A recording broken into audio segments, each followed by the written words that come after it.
Thanks, Sabrina.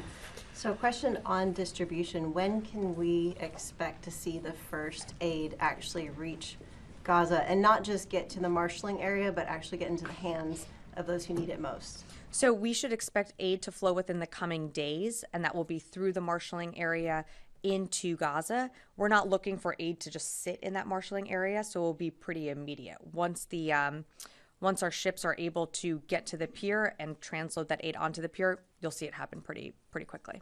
But is there any risk that there'll be backups like we've seen at these other gates where there's actually trucks ready to then take the aid out of the marshaling areas? Are there any guarantees from the Israelis that that's going to flow and they've got the safe routes to go and that coordination's in place? So we've worked very closely with the IDF and not just the IDF, with the UN, with USAID and other NGOs that are going to be facilitating the movement and distribution of this aid.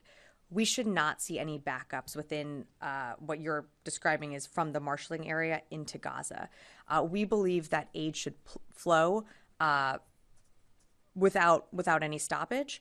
I have to emphasize, though, this is not the solve. This is an additive measure to the land routes. And we know that the land routes are the best, most quickest, most efficient way to get aid in. This is just one injected way to get aid into the Palestinian people. And are there any delays or complications by the fact that there's so many newly displaced civilians because of the operations going on in Rafah? Not to my knowledge. Tom? You say in the coming days, if it's anchored to the beach now and the Benavides has the aid on board, why can't you offload it now? What's the holdup? Yep. So they're still just making sure everything is set and ready to go.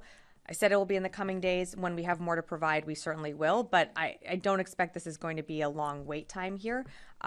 We already have aids loaded with hundreds and hundreds of tons on ships. So we do want to get it moving, but we want to make sure everything is in place. And then as soon as the commander feels that we are ready to go, that aid will start moving. We've been told 90 trucks per day initially, ramping up to 150. Presumably you'll do a dry run. Is it 5 trucks, 10 trucks? Do we have any sense? So I think I said this earlier this week, but you should really think of this as a crawl, walk, run.